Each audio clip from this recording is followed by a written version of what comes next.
everybody. Welcome back to another exciting episode of Wrestling with the Future. I'm your host, Psychic Medium Angelo, and we've got a very, very special episode tonight. This is a special non-wrestling episode. We're going to do something a little different tonight. I'm going to take you back into my life, into my childhood, and introduce you to a young man that was an integral part of that childhood. And as fate would have it, he wouldn't know it at the time, but somebody would strap a rocket to his hiney and he would take off. Without further ado, ladies and gentlemen, let me introduce you to my very dear friend, Steve McCoy. Steve, say hi to everybody.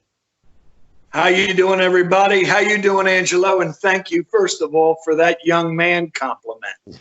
That was nice. I appreciate now, Steve, I mentioned at the intro, you and I knew each other as younger people. We met probably, so I know you're like a year older than I. I think you may have been like 13 or 14. I think I might have been 12 or 13. Well, yeah, we met through my cousin, Chris Borghese, my cousin. Oh, yeah. Yeah. How's Chris doing? The last I heard, he was a toll taker on the Pennsylvania Turnpike. Right. So that's and I haven't talked to him in probably 20 years.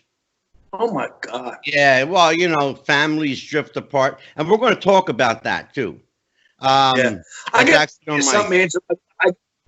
say something about Chris. It was pretty funny because I was working in Atlantic City, and it was the afternoon. It was one of our days off, and I went up to Philly to go down to South Philly to go over and see some friends of mine or whatever. And I was going to go to Nick's Roast Beef. So I was going over the Walt Whitman Bridge. Yeah. Right? Sure. And as I'm going over the Walt Whitman Bridge, here I go to give my money. And it's Chris. And he goes, That's Steve McCoy. funny. I went, oh my God, Chris Borghese. I said, yeah. God. Yeah. He was cool. a toll taker on the bridge for a while. He's actually working on the Pennsylvania Turnpike now. Yeah. How do you like my back up here? How do you like, huh? I love that. I love Vegas at night. That's beautiful. That is absolutely gorgeous. So now, let's talk a little bit about you and I. We met when we were younger. I should tell people if Steve McCoy looks familiar to, he should look familiar to you. He is, quite frankly, the world's foremost Tom Jones tribute artist. And when you have the blessing of the master himself strapping a booster rocket to your butt, you got nowhere to go but up. And brother, you took a ride. And I want you to tell that story and spare no details, because it is, I want to tell you something. And I said this privately to you, and I'm going to say it for 90,000 people to hear. I am proud of you. I am so proud of you. I'm proud to know you, proud to call you my friend, and I'm so proud to see that a hometown boy did good. Because Barrington, New Jersey is a sleepy little town where nobody does anything and nothing happens. Well, a lot happens. It really does. There's a lot happening there. There's a lot of good people in Barrington. Oh, yeah, no doubt. It's a good place. It was a great place growing up. It really was. Yes, I'm serious, Angelo. It was a lot of fun. I had a lot of fun, and my next door neighbor across the street was Pete Caffrey. He was my best friend, and him and Ed McGurk. You remember? I remember that. Yeah, I remember Ed McGurk. Ed went on to be a carpenter, and he's in the union. He just retired. God bless. I forget how many years he put in there, but he was quite a while. Anyway, when we were kids, you know how everybody used to play Cowboys and Indians or Combat or whatever it is, and we would play all these different games or stuff like that. And I remember down in my basement, Pete, we used to play Elvis Presley. It's kind of funny. It's a funny story. And Pete was Elvis Presley. and Ed and I were always the two thuds, you know? Sure. So we would fight back and forth, the two of us, and we would break tables we'd hit each other and I mean, we were nuts. We were crazy back then. It was absolute nuts. And I had a little phonograph record player, a little one. Yeah. I mean, you know, and the first record that I ever played on there was Elvis Presley's "Good Luck Charm." Sure. And I'm a major Elvis fan. I love Elvis as well. Anyway, yeah. Actually, we're going to talk about that. That's on my list too, because I have an Elvis connection, a big Elvis connection. Do you really? Yeah. Who is it? Charlie Hodge. He was my dear friend. Oh, I knew Charlie. I knew Charlie very well. Absolutely. Anyway, we would play Elvis, and Pete would pantomime to the record. Yeah. He would, if he had passed away at 18. An absolute great guy. Well loved in the community, well loved in the neighborhood. Everybody looked up to him. Yeah. Do you remember him? I do. Yeah. He was very athletic, really athletic, and a really great guy. I remember Steve at the time. Pete's passing shook the neighborhood pretty good. Woo! Yeah, very bad. Yeah. I mean, he was a strapping young Irish lad, and a good kid, and athletic. I mean, in everything he did, he excelled in. Sure. And he had just graduated high school, so it's kind of sad. Sad. But I remember, so Pete would sing these songs, and I remembered I always wanted to do that, and I couldn't do it. I mean, Pete would be sitting there singing, "Oh, come on and be my little good luck charm," you know, and Ed and I would ultimately be in the background fighting. We would. I'm serious. Crazy kids. We would find trash pick and find old tables and stuff like that, and we'd drag them down my basement, and we would literally, because we watched John Wayne all the time. Sure. You know, John Wayne, they'd throw each other into a table. Well, they were fake tables, not our tables. They were real tables. So we would throw each other on the table. I'm dead serious. Don't you remember doing? Don't you? I do, but you know, it's funny. You know, I was the Elvis fan, but I was also the wrestling fan. Mm-hmm. And I remember, you know, because we used to throw each other. Chris Borghese and I used to wrestle. Yeah. Because he was a hell of a little wrestler, believe it or not. Oh, and yeah. We used to beat the shit out of each other. We would hit each other with chairs, throw each other through, you know, picnic tables. That's it. That's exactly it. Remember those beach chairs that was netted with the netting on it? We used to hit each other. Oh my God. Well, I remember. Oh my God, it was crazy. Remember, it was George Hamilton came out with Evel Knievel. Do you remember that? Yes. Okay. Yeah. Well, I remember I got a Stingray bike. I got a pea picker.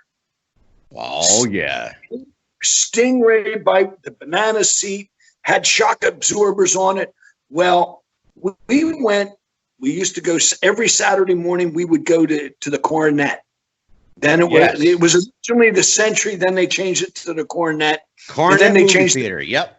Absolutely. Up there in Haddon Heights, right on the corner of White Horse Pike, right? Yeah, Steve. It's now an AT&T store. Is it really? It is.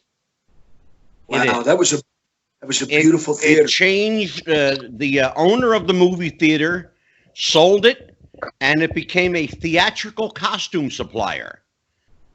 And they supplied costumes to Atlantic City and New York and Philadelphia for their stage productions. It was a big time operation. Well, the guy got so big, he had to sell that building, and he now has a warehouse. So he sold the theater to AT&T, who now has a phone store there. No kidding. You can't make this stuff up. So did they tear the theater down or no? They did. They did. It's a completely new structure. Yeah. Oh, okay. Wow. Yeah. That was a beautiful building. That was a gorgeous theater. Hey, Angelo, it was a quarter on a Saturday quarter. And we would go and see the movies. I mean, at that point, back in the 60s, Elvis was in the movies. He always was coming out with movies. Sure. Absolutely. We would, him, John Wayne, Jerry Lewis. Oh my God, sure. We'd go see these every Saturday. We'd go see a new movie, and my mom or Ed's mom would drop us off, or we would walk. We would walk the railroad tracks, climb the hill. You had to climb up the concrete wall and jump over the wrought iron fence. I mean, when you were a little kid, that was something to do. And it's still there. Oh yeah. It's funny you mentioned Jerry Lewis, because I actually saw Which Way to the Front at the Coronet movie theater. I know. This is probably boring the hell out of people. We're taking people down a road down memory lane here, taking them on a journey and maybe reliving their childhood. Are there a lot of people from the South Jersey area? Oh my God, yeah. Oh, please. Really? Are you kidding me? Really? I would probably say that 60% of my audience is between New Jersey, Pennsylvania, and New York. No kidding. I'm not even kidding, for real. Yeah. That's awesome. Down the shore, down Atlantic City at all? Huge presence here in the Northeast. Big time. That's great. Yeah. Now, what a lot of people may not know, and they look at you and they see the photo behind me, it's pretty clear you resemble someone rather famous. Just a little tiny bit. More than a little bit, actually. Tell everybody who this famous person is that people say you look like. Well, as I told you, we used to play and have fun, imitating Elvis Presley and all that stuff. Well, I'm telling you, as I was getting older, around 69, 70, Tom Jones came out, and I didn't look like Elvis Presley, but I had that curly hair and I looked like Tom Jones. And I remember going to see Tom Jones in 1970 at the Latin Casino. I remember it well. Where the marquee, it didn't, all the stars would go there and perform. Everybody. Oh, was there. Sure. And I saw Jerry Lewis. I saw Sammy Davis. I saw Tony Orlando. Oh my God! Sure. Frank Sinatra, Dean Martin. Right. Yeah. Everybody played there, and it was a legitimate nightclub. Yes. Tom Jones was there. The marquee read, "He's here." Yes. That's all it said. That's all it said. He's here. He's here. We went to see him. I believe that I was 13 years old. I can't remember exactly now. But 1970. So anyway, we went in to see him, and I'm sitting there. When we got in there, we sat down. The armed guards came out and covered the entire stage. They were all arm in arm, and they were around the whole stage. And I didn't understand, like, what's that for? What's that? Well, the curtain went up, and he came out. When he came out, the women went nuts. I'm sure. Angelo, they went nuts. They were crawling over top of each other, trying to get on the stage, trying to get over top of the security guards. Yeah. It was that crazy. It was crazy. I know. They were in the front row taking their tops off with their breasts hanging out. Yeah. And I'm literally looking at this and I said, that's what I want to do. Yes. I want women taking their clothes off for me. This guy started singing, and I don't care you were a guy or a girl, the men admired him and the women craved him. And I loved it. I loved every minute of it. There was a saying back in the day that the men wanted to be him and the women wanted to be with him. Yeah, that's exactly right. That's and right. They still do. And he's 80 years old now. 80. And he looks absolutely amazing. He looks incredible. He really does. So how did all that play into what you well, because of the pantomime that we used to, that Pete and Ed and I used to do. Yeah. I started pantomiming Tom Jones. So I started putting shows on in my basement. Well, let me tell you, I was privy to one of those shows. I was. And I would not. I'll tell you what, I thought I would have to pay a cover charge and a 2-drink minimum. There was, for those of you, I want you to just use your imagination. The sleepy town of Barrington, New Jersey. There's a house on the corner with a fence around it and a sign on the back door leading to the basement that reads, "Welcome to Caesar's Palace." So you enter the steps downstairs into your mother's basement, and there you're met by Steve McCoy, who, in short order, puts the change in his pocket, puts the needle to the phonograph, and begins to do my.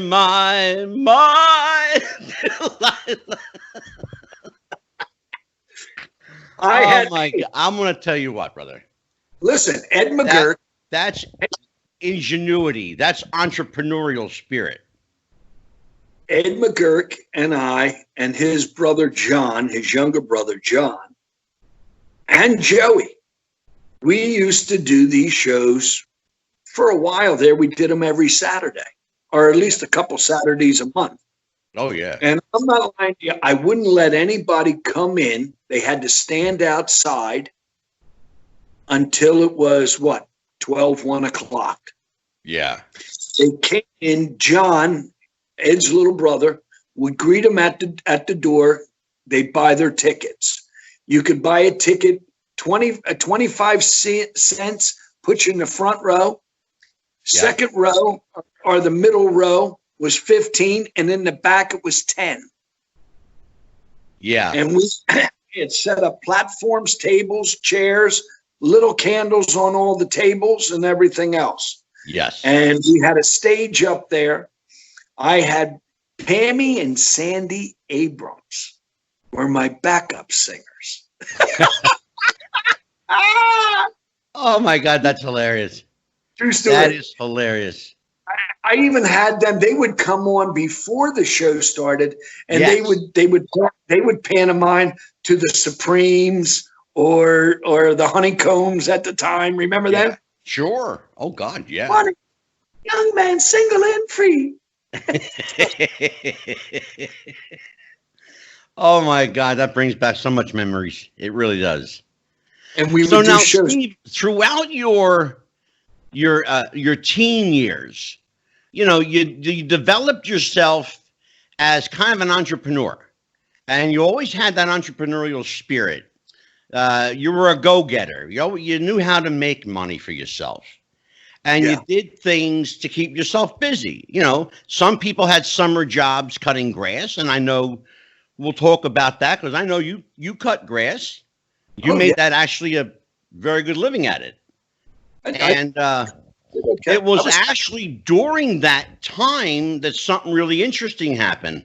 And I want you to share this with people because you can't make this kind of stuff up. It is just the thing of legend. It's the kind of stuff you hear only in the movies. Somebody says to you, McCoy, you know what? You kind of look like Tom Jones a little bit. What happens? Well, I pretty much, as through high school and everything else, it was only something that I did, and people knew me for that. You know, oh, that's Tom Jones. That's Tom Jones, because I loved it, and I loved his music. Anyway, you know, as you're getting older and stuff, and the women, you get involved with girls and stuff like that, so you don't. It's not top on your list. Sure. But I always sang in my house. Always, I would always sing. Yeah, I never sang in public. I really didn't do anything about this. I just pretty much let it go off to the side. Right. And went about my life. I started a little small rinky-dink landscaping company that I would do. I'd go around and do landscaping for people and stuff like that. I just made money. Anyway, I had pretty much given up even thinking about my dream of wanting to be in the entertainment business because I never sang. What was I going to do? And I'm from Barron. What are you going to do? So that's when I started trying to do landscaping. Anyway, lo and behold, this is 1989. Tom Jones is pretty much out of the picture at this point. Nobody even knows who he is anymore. Yeah. You know, his last hit was probably 70. His last big hit was 71. Would that have been Green Grass Home? No, She's a Lady. She's a Lady. Oh, She's a Lady. Gotcha. Okay. Yeah. That was like his big hit where he was on, you know, there goes the cuckoo. Anyway, he was pretty much he was doing shows all over the place, just touring. Wasn't really into recording that much anymore. Anyway, 1989, he does a remake of Prince's hit Kiss. Kiss, yeah. And it went through the roof. Oh my God, did it? Yeah, it sure did. It was a major hit, and it brought him back in a big way, Steve. Yeah, it really did. Yeah, it sure did. You remember the radio show used to come on in the morning? It's called The Morning Zoo. John DeBella. Oh my God, sure. Do I know it? I worked for it. Did you really? I did. I was the engineer. Were you really? I was. I worked with John DeBella and Clay Heery. Oh my God! Really, Angela? Look at that. Look how that's pretty cool. I would listen to that every morning. I started working over in Philly, and but anyway, I got my friends were saying to me, "Hey, the Morning Zoo is going to be down in Atlantic City." Yeah. And we're going to have a Tom Jones lookalike contest. And Tom Jones is going to be the judge. And I went, what? And they said, you got to go. And I said, Steve, let me interrupt you for a second real quick. Now, at this time, are you thinking, oh, well, I think I look enough like Tom Jones, I could probably win a lookalike contest. Did you have any idea that it was anything more than just a lookalike? I did not know anything about singing or that it was going to be. I just did Tom Jones lookalike contest. Yeah, that's all I. So I went down with some of my buddies the night before. Yeah, we got a room down there. We got a little liquored up, had some, just hung out, gambled a little bit. Sure. And in the morning, I had to be down at, this was at Trump Plaza. Okay. Yeah, sure. I had to be down there at 8:00. Well, it was 8:05. I'm running there. I got a Tom Jones outfit on. Yeah. And I'm running to get to the door. And the guy says, "I'm sorry, we're closing the door." And I says, "Come on, man." I says, "I'm dressed like this. You're not going to let me in." He said, "Come on." So I go in, and I've got a head. I'm hungover, because we put a load on. We really did. We had, oh my God, that's hilarious. Bunch of us. We all crammed in one room, and it was, oh my God. Anyway, we had some fun. Anyway, I get in there. There's 10 other contestants. They're all shapes and sizes, everything, you name it. Oh, I'm sure. And here comes Tom Jones. And I remember I had told you about that I had seen him at the Lac Casino. Yeah, sure. The first time I met him, I was 14 or 15 years old. Yeah. Actually met him, got a picture with him. And anyway, moved on. I saw him and he saw me. I said, hey, Tom, how are you? He said, it's 8:00 in the morning. He says, I've got a bit of the head. And I says, I says, I feel the same way. We were both laughing. So anyway. That's funny. It came time. They told us we're all going to line up here. And what song are you going to sing? And I got a lump in my throat. Oh my God. And I said, what? They said, what song are you going to sing? And I said, I can't sing. They go, well, you got to sing. You got to sing. What song are you going to do? And I said,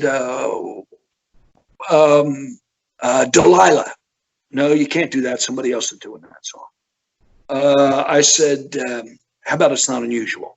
I said, okay. Yeah, you can do that. I said, okay. Wow. So the whole time I'm paranoid as hell. I am paranoid as hell because I never sang in front of anybody. Sure. There were you're a guy that's used to singing in your house, for your own enjoyment. That I only did that for myself. But I knew everything. I knew all the moves. I had all the moves and everything else. The pantomime, I had him down to a T. Yeah. And if I'm bragging, I don't mean to. I'm just. You should absolutely brag on yourself. Anyway, I had to perform in front of 800 people, and it was live on the radio. Yeah. And I go, oh my God, what am I going to do? And I got a headache. Oh my God. Anyway, it came time for me to get up to sing. And these other guys it was just fun. It was all for fun. Well, I got up and started doing It's Not Unusual. And I'm dancing around. The place went nuts. Wow. They threw all the women were throwing all the underwear on the stage. They were screaming, hollering. And every time I would, move my hips or whatever, they went nuts. It was crazy. And we were all, I just couldn't believe it. So I'm standing there in the line. When it was all said and done, they asked Tom Jones. He was laughing hysterical. And they asked everybody, this guy. They said my name, and the place went nuts.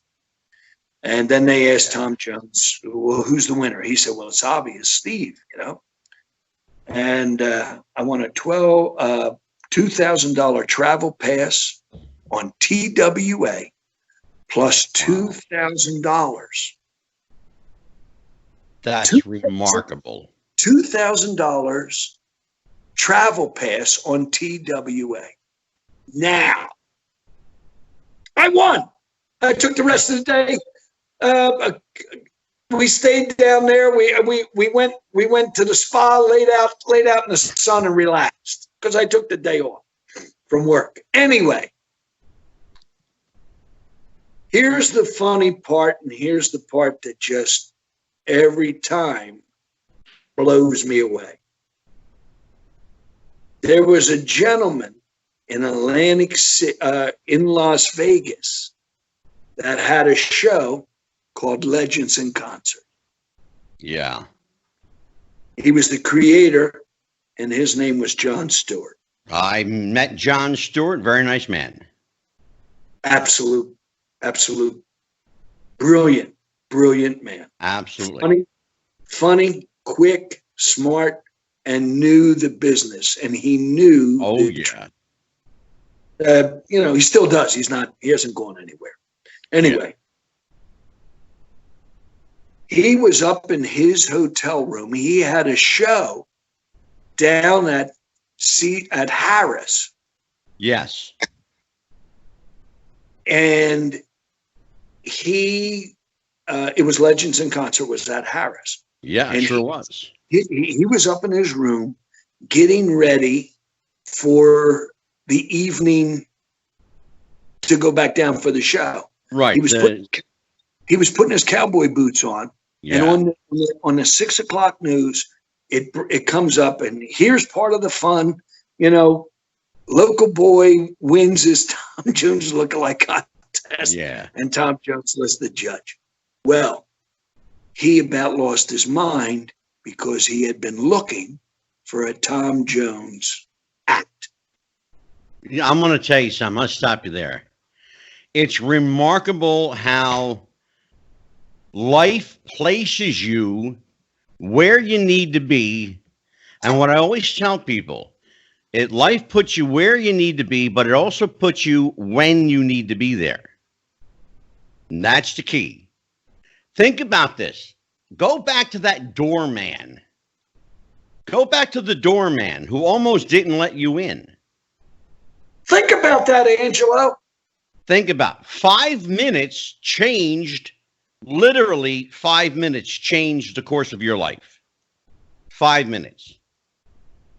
He could have been a stiff prick, and he could have said, "Hey, no, man, can't come in." Sure.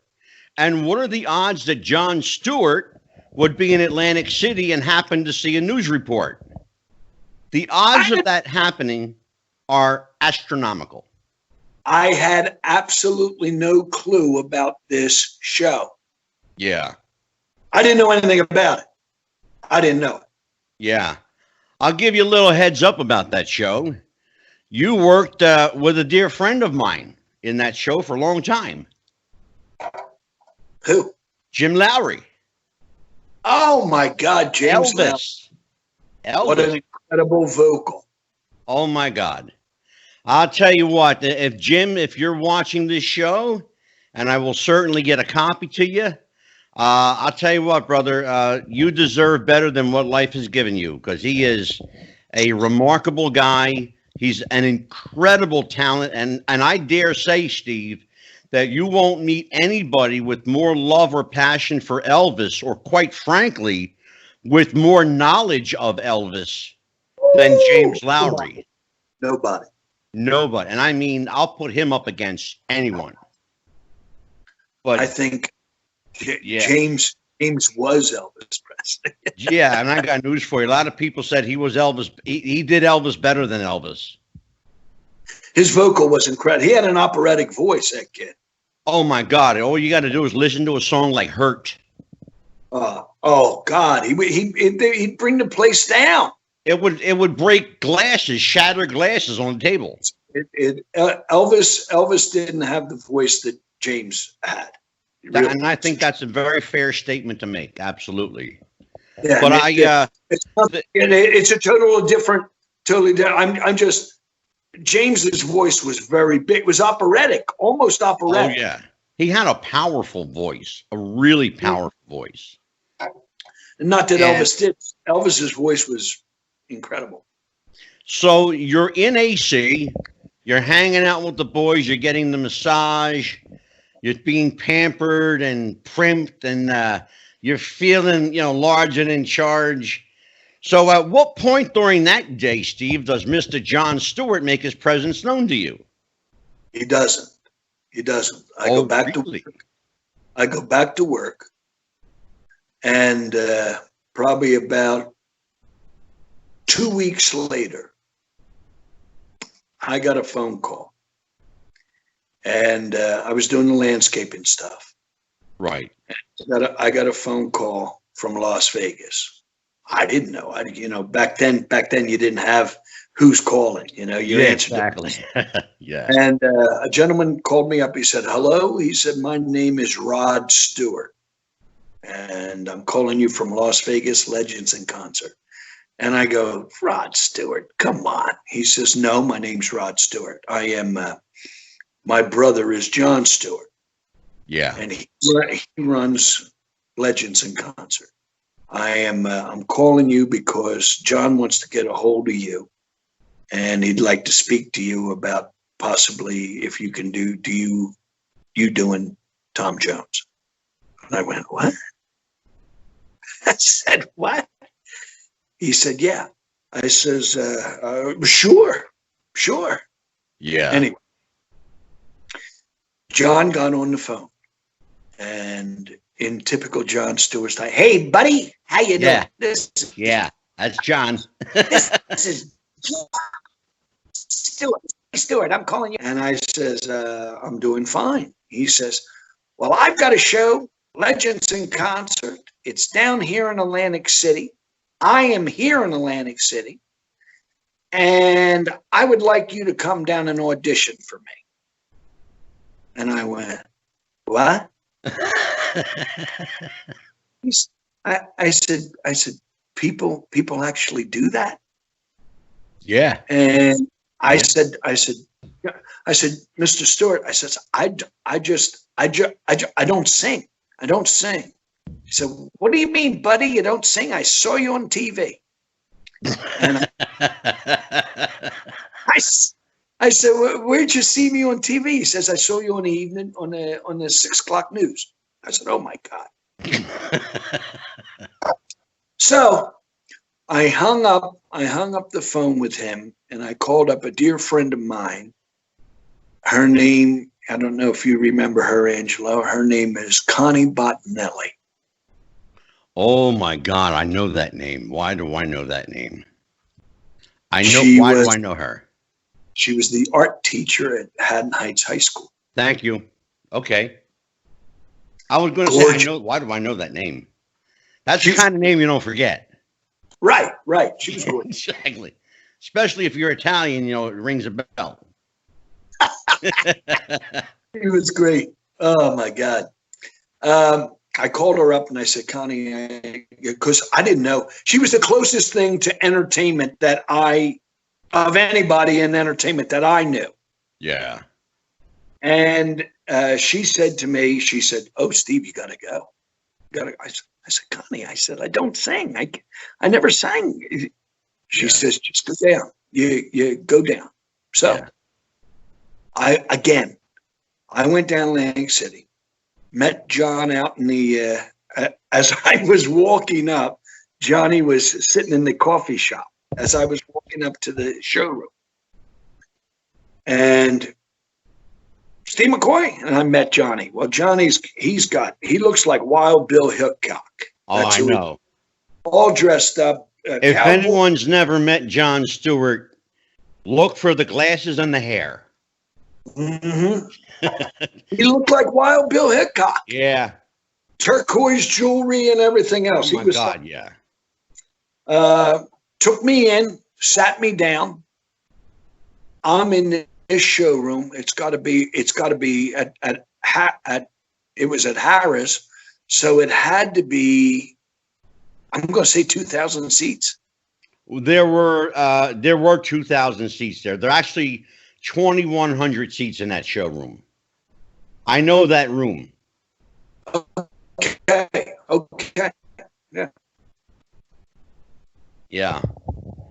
I know that room because I ran a wrestling show there. The show started. Oh, did you really? I sure did. I did. Oh, I ran wow. shows at Harrah's and at the Sands. Okay. Yeah, at the time, I was the only wrestling promoter in New Jersey that had a casino license.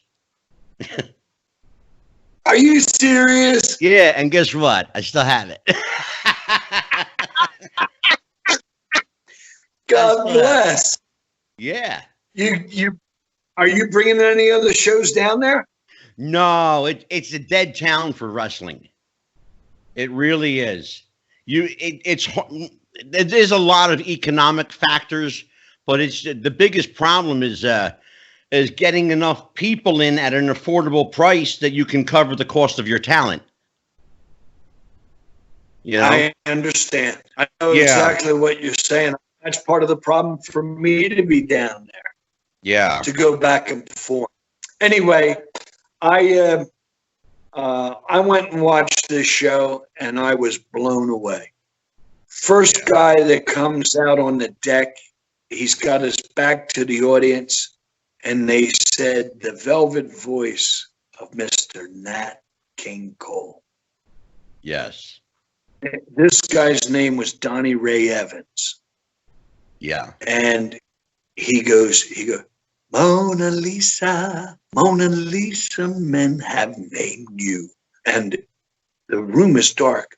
He turns around, the lights hit him, and it was Nat King Cole. I was blown away. Yeah. The show, the show, every act was better than the one before, and each act was that good that it's not even right to say they were better than the one before. Yeah. I mean, Barbara Bogart was Marilyn Monroe. She was absolutely. Oh my God. I actually saw her. You know what, Steve? I want to ask you a question about that. And I don't know. I'm thinking you worked with this woman, but I'm not sure. There were two women in the show that did Judy Garland. Yeah. One passed away.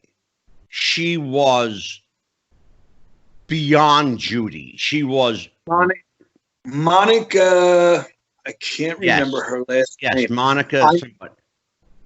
I never worked with her because she passed away before I got there. Okay.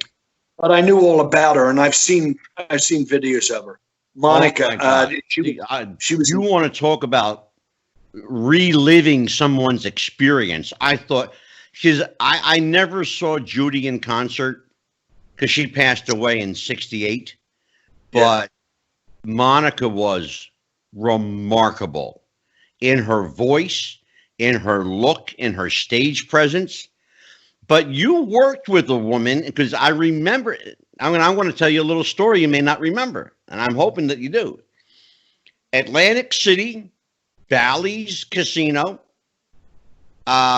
James Lowry's doing Elvis. You're doing Tom Jones. Bobby Palumbo was right. Bobby Palermo. Bobby Palermo was doing Neil Diamond. Right. Right. Okay. I went there that night, not knowing what to expect, and even not knowing that you were in the show. So when I saw you come out as Tom Jones, I was there. I don't know if you remember, I was there with a young lady that night. I remember. And I went, and you went, you did one of them from the stage. Like I almost thought I was going to, break your character for a second. But I said, he's a pro. He's got it. He's got this. But after the show was the first time you and I had seen each other literally since we were teenagers. Yeah. Since we were kids. Yeah. Yeah. I remember you were working with, as I said, Jim Lowry, Bobby Palermo. I'm not sure if you were working with Lane Lassiter or E. Casanova doing Michael. It was E. Casanova. E. Cas, okay. Yeah. Because I knew Lane Lassiter, rest in peace. He was a good guy. Yeah. But that was the first time, and I thought to myself, "Holy shit!" We also had Lori Mitchell Gay, she's from down the shore area. She's from Atlantic City. Lori did. Oh my God, she did Whitney Houston. She still does. She does Whitney Houston, Tina Turner. Whitney Houston, Tina Turner, Diana Ross. I mean, she's pretty talented girl. Yeah, there was a young woman. Speaking of talented young women, I'm wanting to say her. She does Tina Turner. I'm wanting to say Vivian. There's a girl Vivian that does Tina Turner. I don't know Vivian's last. It might be Van. No, I was going to say Vivian Vance. No, that was Lucy. This girl's Vivian. Yeah, I know Vivian, but Cookie Watkins is the best. That's her, Cookie Watkins. Oh my God, she is unbelievable. That woman is a ball of dynamite. Incredible. Yeah, and she seems like a genuinely nice woman. She is a nice person. She is. So you get this call, okay, come down and audition for me. And your first introduction to Legends in Concert is the golden voice of Nat King Cole, who you think is coming to life in front of you. I couldn't believe it. And then the ending of the show, it was a gentleman, I got to tell you, in my opinion, of all the Elvises that I've ever seen in his day, Tony Roy. Oh, I love Tony. I love Tony. Tony Roy was absolutely spooky. Tony Roy was an incredible performer, not only as Elvis, but Tony Roy was an incredible performer in his own right. I know that over the years, Tony befell health issues and hardships and things didn't go well for him. Yeah. And that's sad. And we'll talk about that for just a second, because for some reason, Steve, the Elvises in Legends in Concert, and they call it the Elvis. You know where I'm going with it. The Elvises in Legends in Concert, for some reason, seem to meet untimely demises. We just lost Trent Carlini. Yeah. Tony Roy, Trent Carlini. I claim that it's that collar. It's too high and it hits right behind the ear, and it bridges the Elvis collar. Yeah, circulate the circulation to the head, so it affects. Well, I'll tell you what. There was one guy that was affected. Again, passed at a very young age, but unfortunately at the hands of someone else, Dana Van Brana.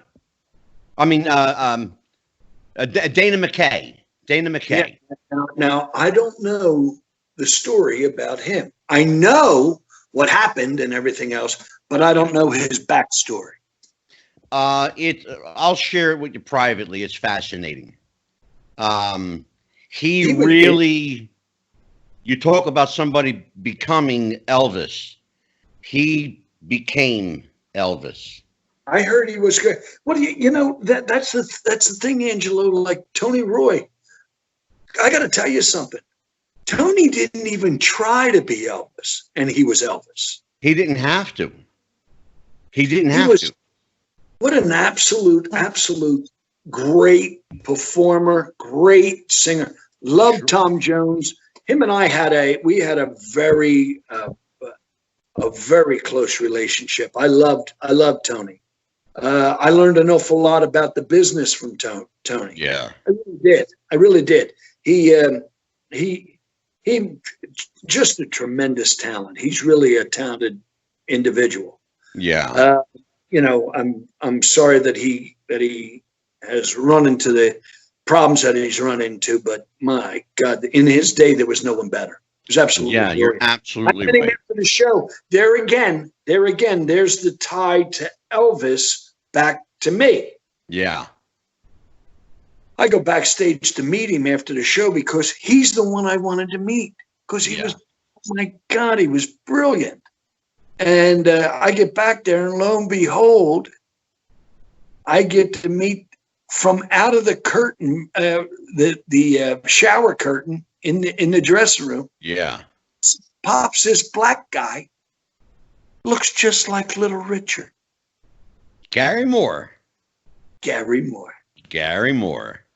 And my friendship with Gary stemmed from that moment on. That man, and I will tell you, he's the best man in my wedding. God bless you and God bless you. I will tell you that, first of all, when we say Gary Moore, we're not talking about Gary Moore, the 1960s television game show host. So don't search that. It's Gary Moore, Little Richard. And I want to tell you something. And this is from me to you. GARRYMOORE. Gary Moore. Gary Moore. And that man is frighteningly good. You want to talk about a guy becoming his character. Holy shit. Angelo, he was friends with Tony Roy because Tony Roy had been working in their Hawaii show. Yes.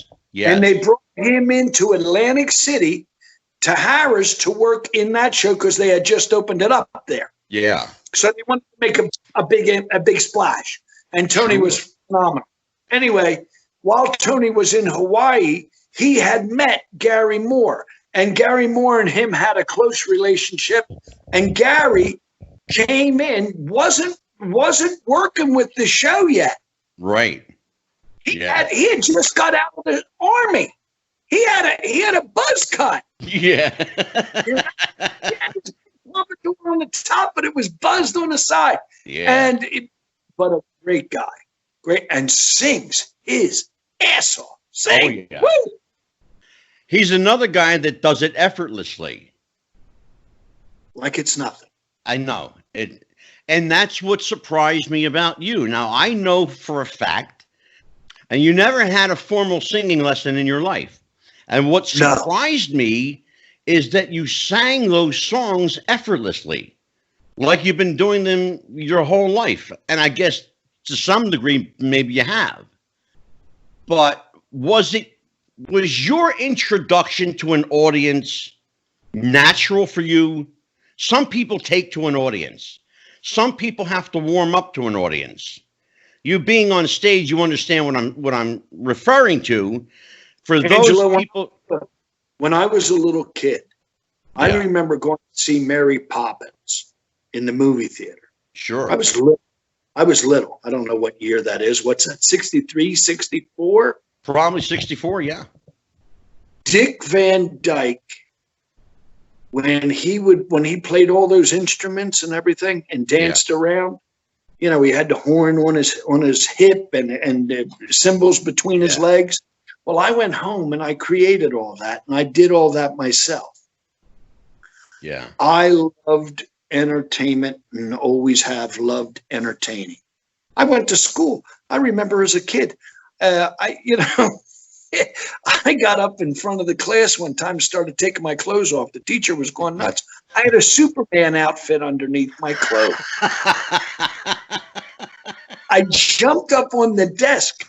What was I, third grade? I don't know. The teacher was like, you know, they told my mom. My mom thought I was nuts. They said, your son, he was dressed like Superman. Oh my God, that's amazing. True story. Anyway, for me, getting in front of an audience was really not hard because of all the practice that I did as a kid. You went right where I wanted you to go. My question was going to be, did those shows in your mother's basement prep you for that? And the answer is clearly yes. I believe so. Yeah.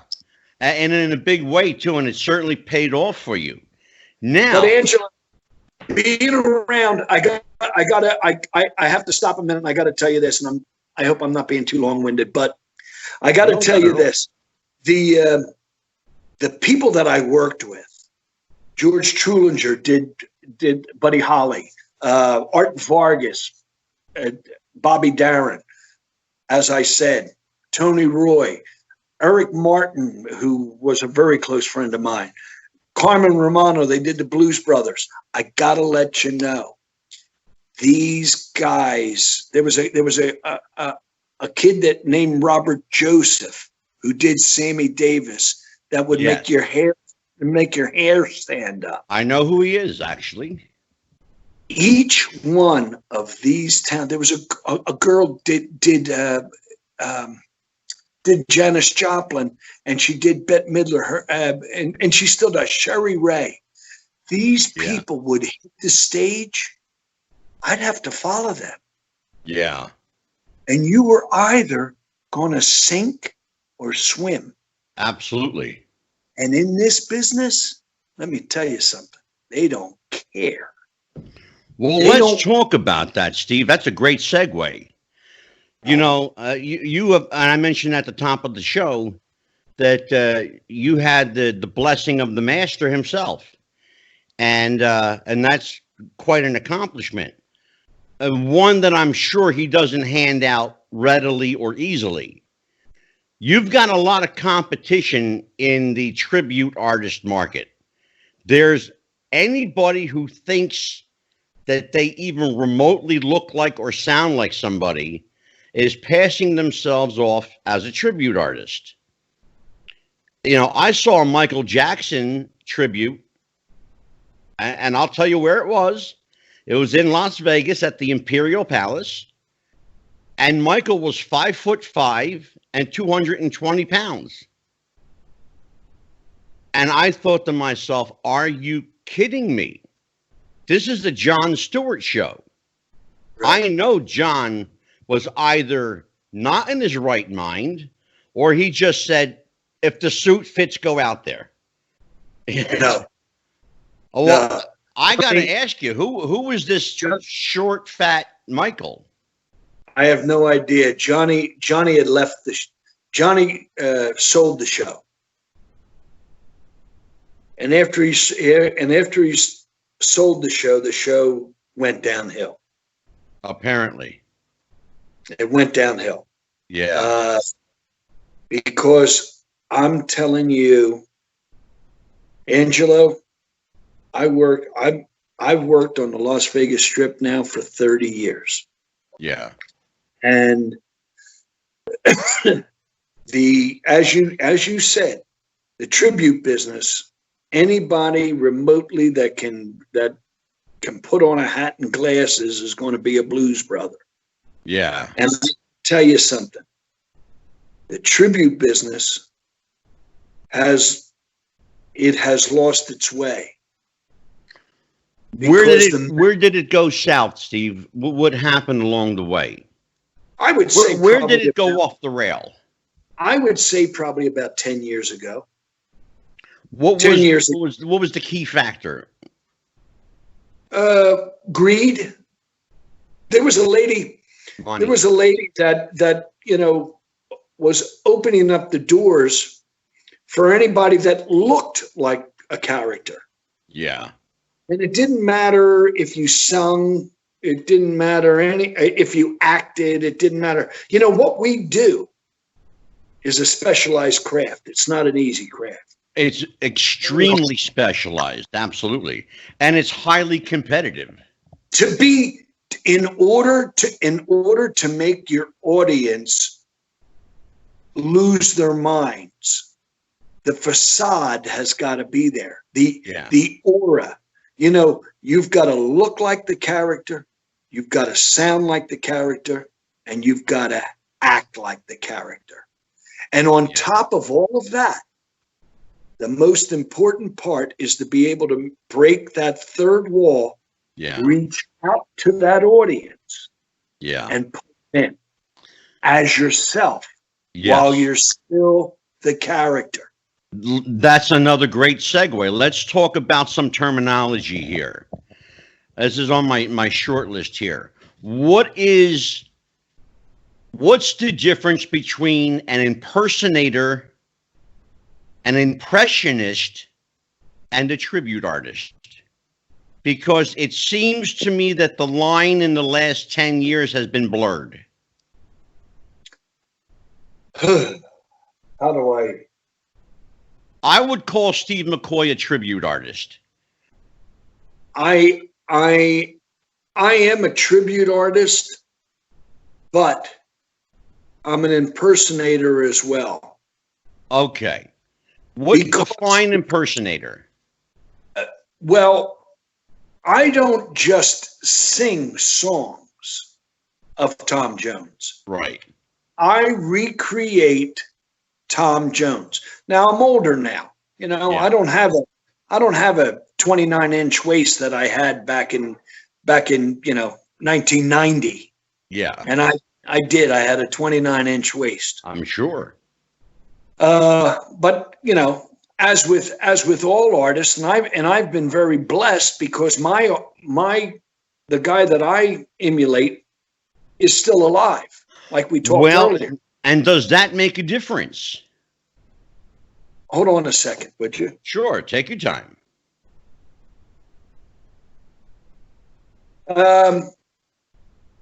Does it make a difference? Yeah, I think it does. Well, you know, I'm asking that because, you know, as you said, Tom is still alive and he's still performing. You know, although his dates are you know, he cherry picks his dates now, and he can afford to do that. You know, Elvis, of course, died in 1977, so you know you have Elvis at an end point where you can't go beyond that. That's exactly it.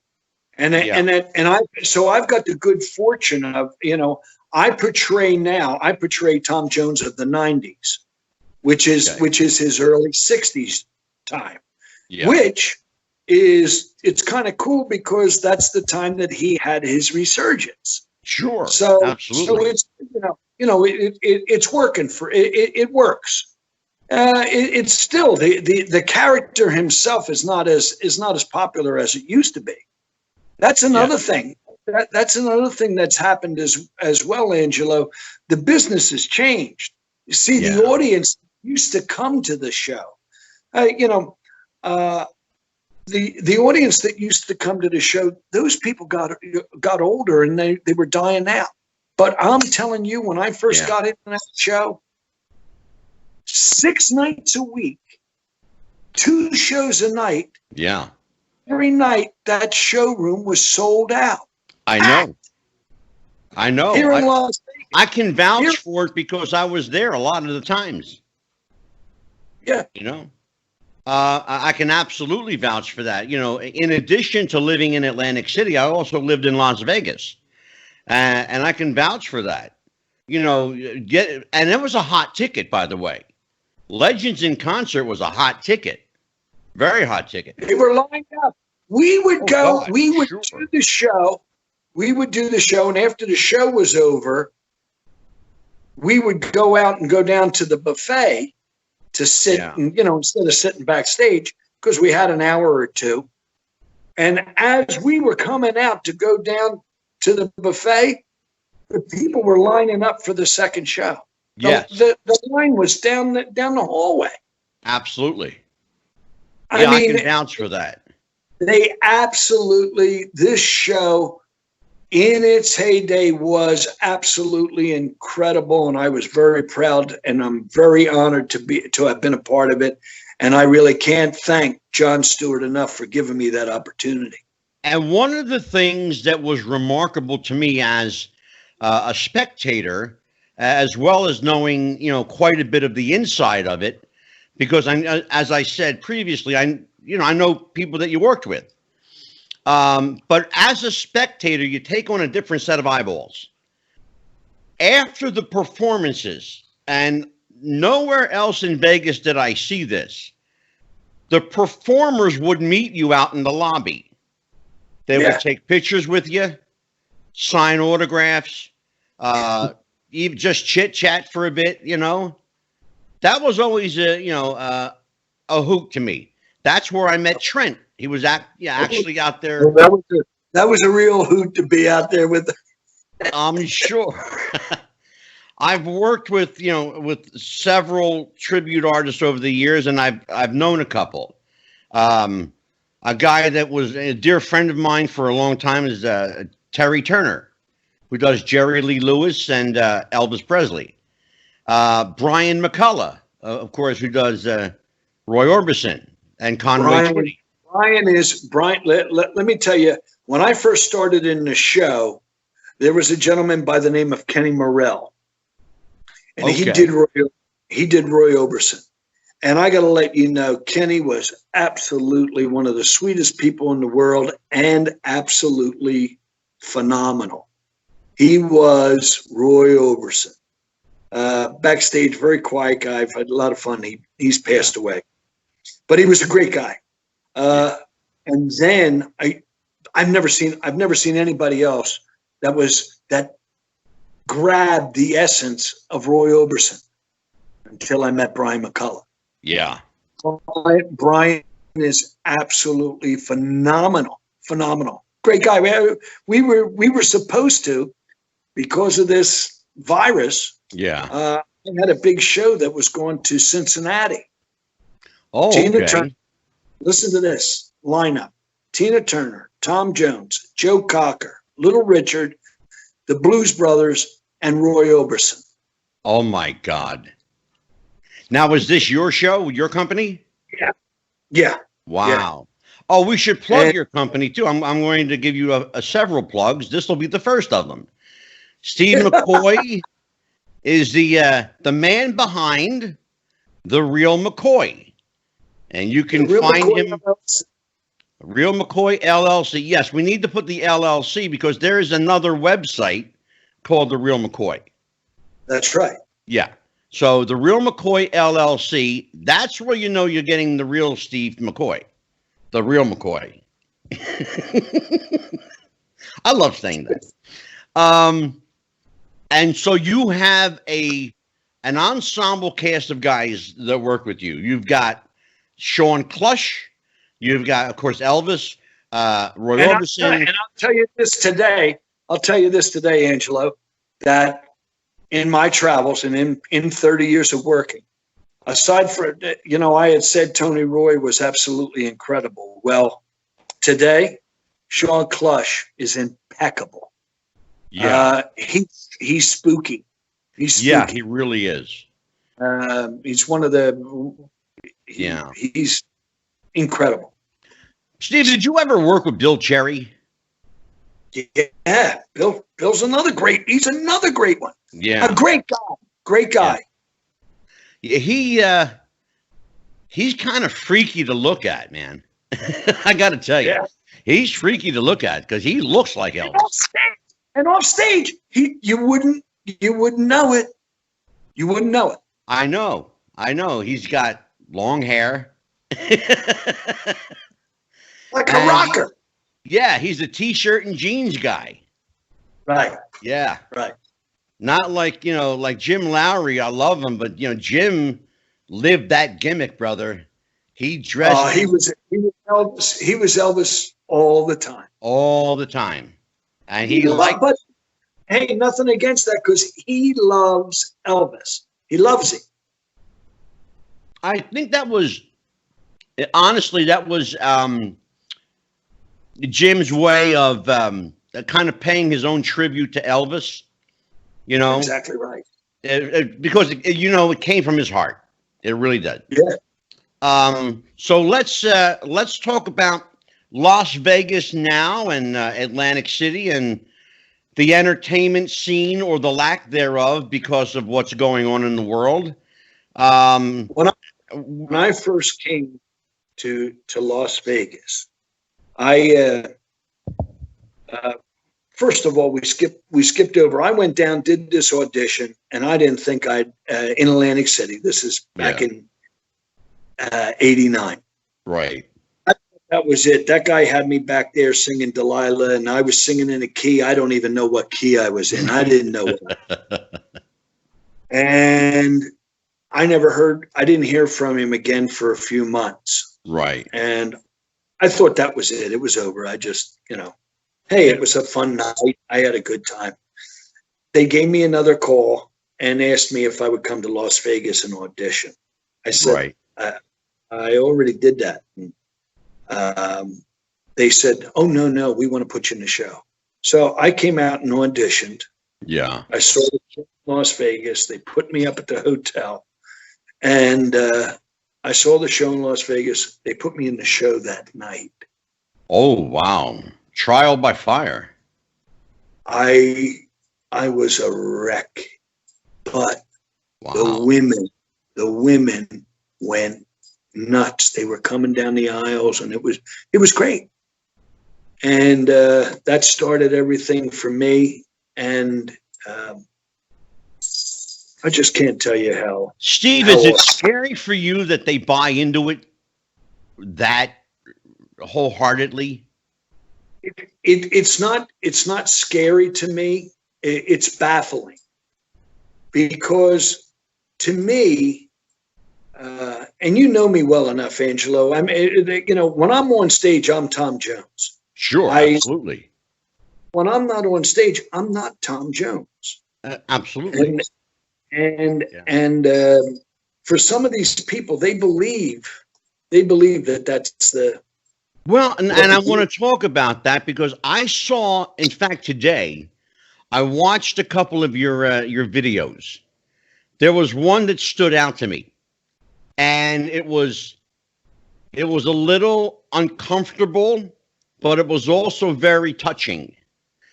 You're on stage performing, and I think you just finished the song Till, which, by the way, is one of the greatest numbers that you do because of what you put behind it. I love that song, too. But there was a woman who came up to you. You kneeled at the stage footing, and it was an older woman with gray hair, probably in her latter 60s, early 70s.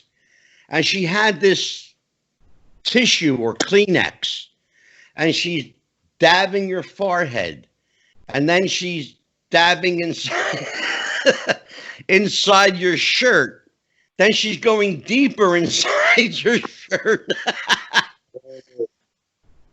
And I thought to myself, he's really got her eaten out of the palm of his hands.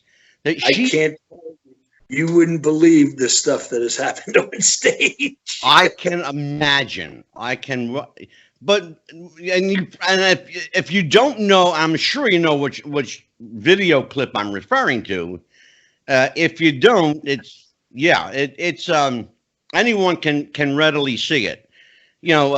Just go on YouTube and search Steve McCoy, Tom Jones, and 1,000 videos will pop up.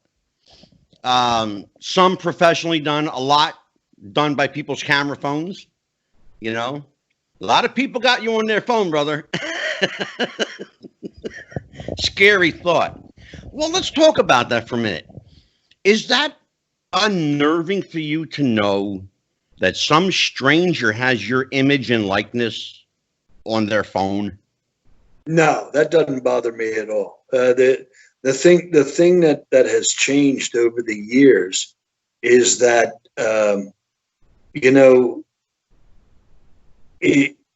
you're kind of pressured because you don't want to mess up on stage. Yeah. Because there's so many, what do they call them? Monday morning quarterbacks. Oh, God, yeah, I mean? Sure. I mean, and when you're doing a live performance, when it's caught on video, that's it. I mean, there's no taking it back. It's not like watching a TV. Yeah, there's no, where they stop. No second takes. Again, right? No second takes. Yeah. And that's the only thing. I think. Look at us today. Look at you and me being able to talk like we're doing right now. Sure. The advances. I mean, it's remarkable. It really is. Really true. And I'll tell you that, I've always had an interesting seat when it comes to entertainment. I've always been on the periphery. I've never performed on stage per se like you do, but nonetheless, I'm a performer. I'm a vocal performer. I'm a voice artist. I do commercial work. I do voiceovers. The entire thing, and worked in radio and television, and have done movie trailers. And that's a different. You're still in that bubble, but you're on the periphery. When you're on the deep inside, and you're in 30 years in the business, you're deeply embedded in this. Right. Does there come a time when I'll just, come right out and be honest, say, is there a time that you question whether you overstayed your welcome because there's this new batch of young kids coming up? It always crosses your mind, especially since the character is not as well known anymore. He's not on the tip of people's tongues. Yeah. But once I get on stage and start performing and they hear me sing, it's a different story. Getting older for me is it's a challenge. It's a challenge because you gotta work out and everything else. And man, I gotta tell you, at 62, I can't run anymore. I used to run 8 miles every other day. Yeah. And my knees can't take that any longer. Sure. One of the things, we haven't talked about it, but one of the greatest things that has happened to me being in this business and with Tom Jones was the good fortune of being able to get to know him and become friendly with him. Right. Well, I think it's fair to say that the two of you are friends.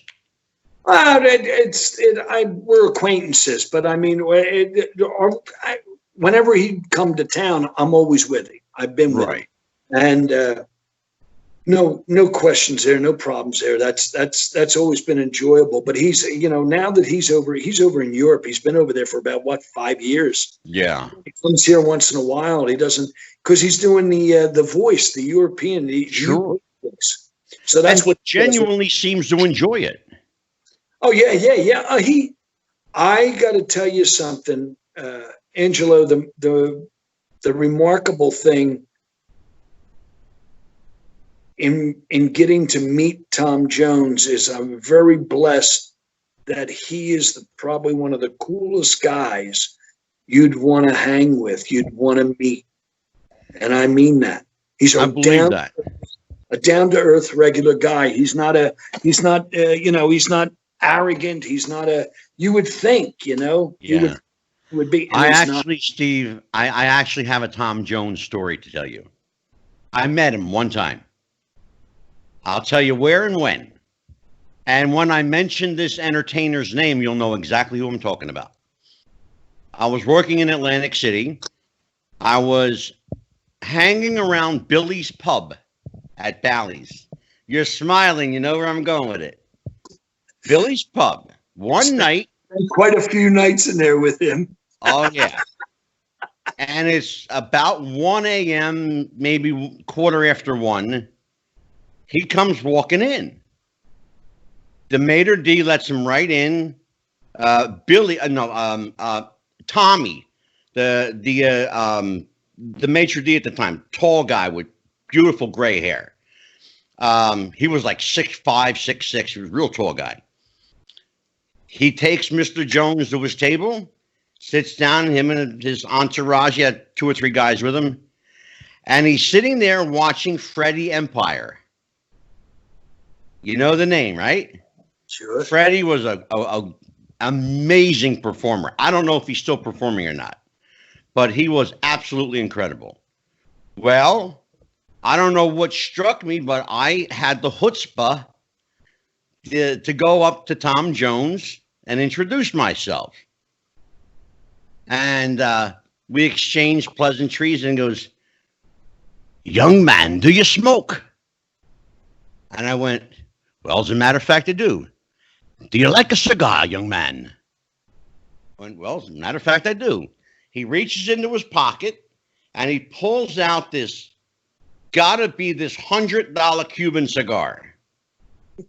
I held that thing for a year before I smoked it, but I finally smoked it.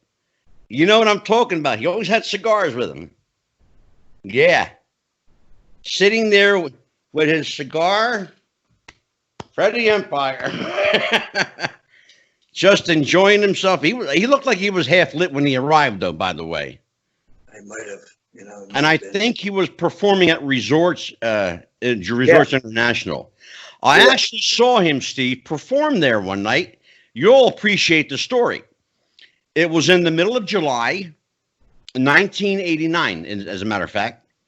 The air conditioning system had broke. You know what I'm talking about? Yeah. Yes.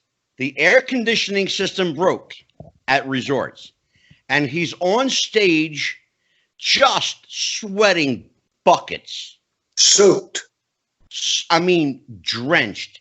To the point... Angelo, I was there. You were in the showroom that night? So was I. And he had this white shirt on that was just dripping like white liquid. It was either bleach or soap suds or something. Listen, I got to tell you something. I used to. Do you remember? It was just his. Oh, yeah. No. He was. Yeah, I mean, I used to go down there, and the maitre d', I can't remember the guy's name, but he was a tall fella, and he would let me in for free because he knew that I like Tom Jones, whatever. So I would always go in and I'd sit in the back of the room and watch the show. Yeah. Always. If I didn't, I didn't have to pay or whatever. Anyway, right. It wasn't until after I met him and got that that man has taken care of me very, very well. I mean, every time I always go. I mean, my ex-wife and I, we used to go all the time to see the show. And then after that, he just a sweetheart. Yeah. Then to go out and have cocktails afterwards. Yay.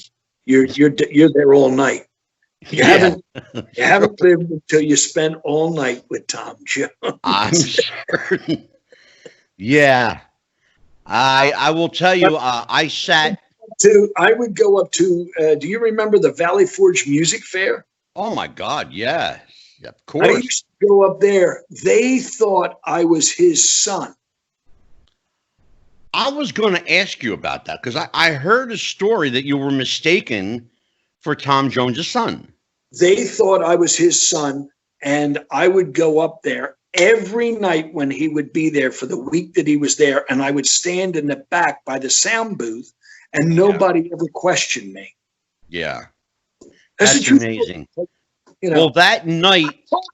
I've told him these stories, and he says, I should collect some money.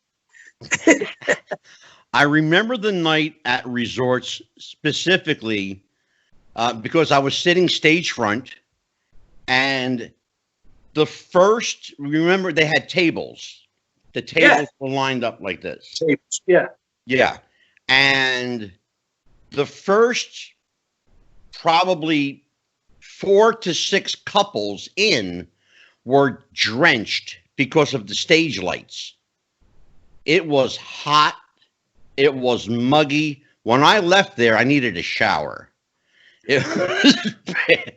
And I thought to myself, I can imagine what this guy's going through because he did an hour and 45 minutes that night. Right. And he was only supposed to do like 55 minutes. and stayed on stage for almost 2 hours. Wayne Newton was another guy that used to do that. Close the doors. I'm not going anywhere. We're going to hang out for a while. And we'll do a 3-hour show. I got to tell you something. A lot of people, not everybody, but a lot of people have made fun of Wayne Newton over the years, as if it was a joke. This guy was no joke. This man, and he's lost his voice, but you've got to understand, a lot of people don't know this, Angelo. But this man worked out here in Las Vegas at the Hilton Hotel when Elvis wasn't there. He did 7 nights a week. Yeah. 2.5 hour shows a night. Yes. 7 nights a week for probably 3 years. I know that to be factual. Yeah, I do. And he, when he said, lock the doors, we're going to be here all night, he was not joking. No, he wasn't joking.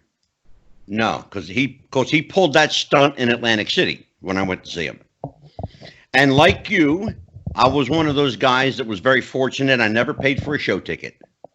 It's great. It was great. I got to see Wayne there, and he was on stage for almost 3 hours. Wow. It was remarkable. He played every instrument. He sang. He brought people up on stage, and just loved Elvis. He's just, him and Elvis, I suppose, were friends at some point. Yeah. But he just loved Elvis. And when I lived in Las Vegas, actually, Steve, I knew Wayne's brother, Jerry. I don't know if you ever knew Jerry Newton. No. Yeah, but his brother I think he's deceased now, but his brother was a cab driver. He drove a shuttle from McCarran Airport to the casinos. Did he really? He did. Yeah, he sure did. Yeah. That's a true story. You can't make this stuff up. It's like, you can't make this stuff up. But so you get to meet Tom Jones. You get to know him a little bit.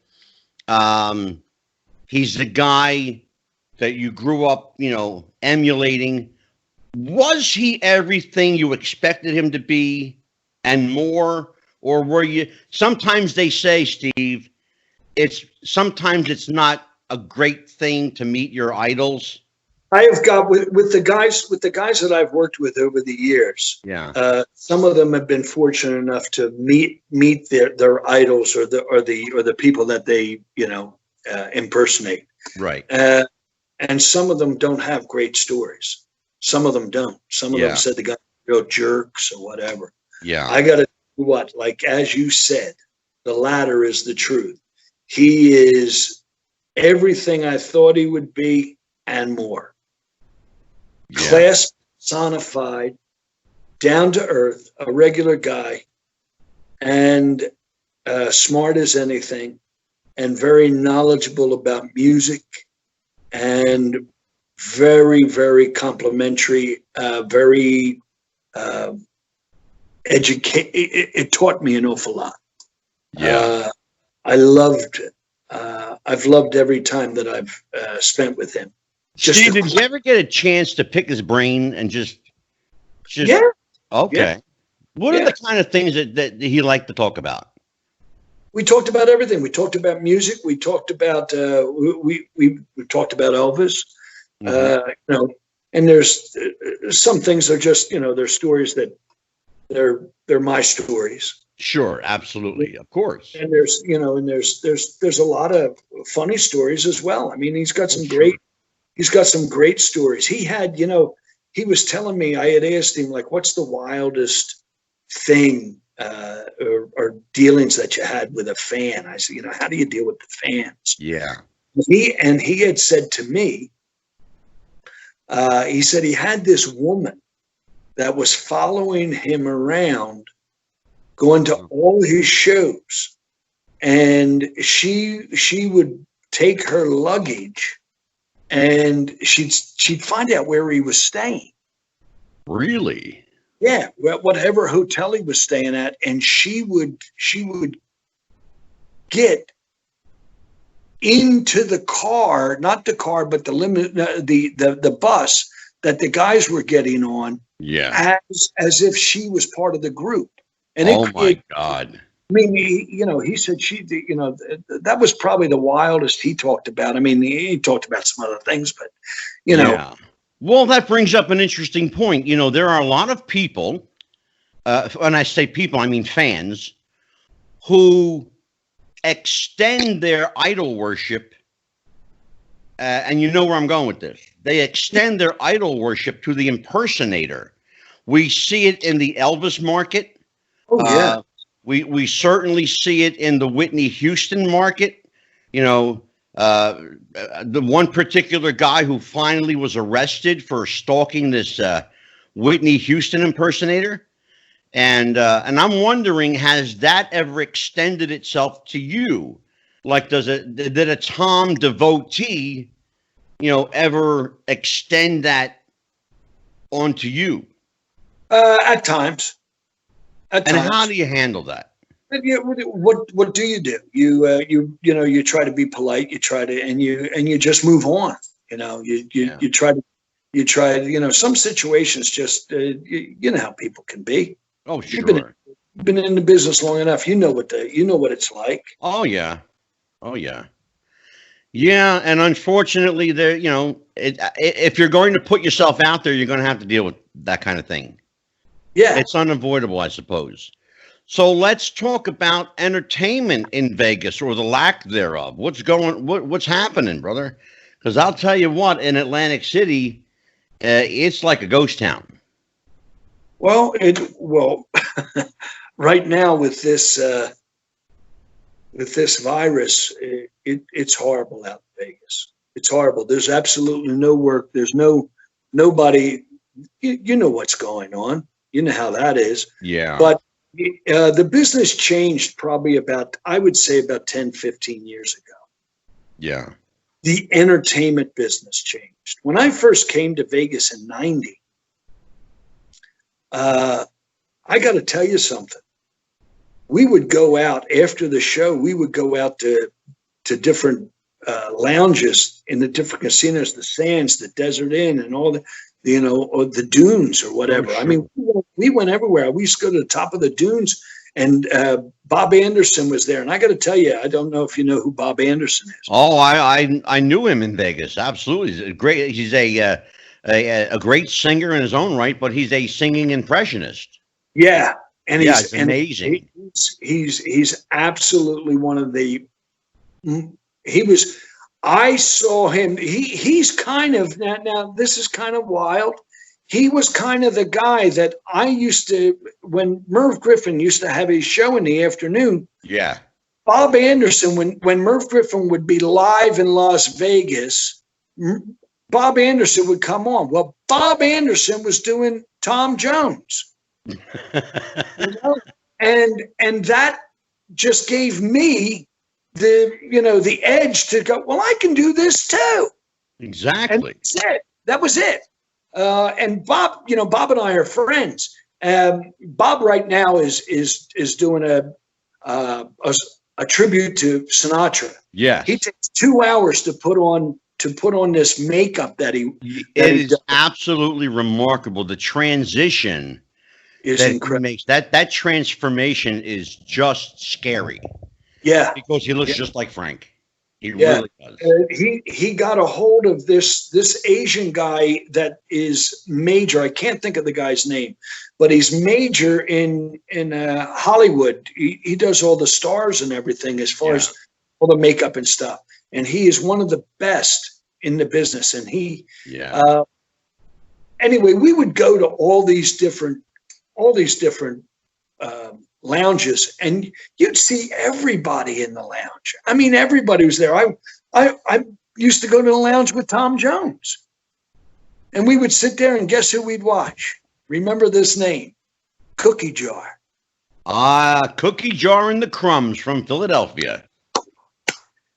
And Cookie, let me tell you something. Brother, Cookie is incredible. Oh, He is incredibly versatile.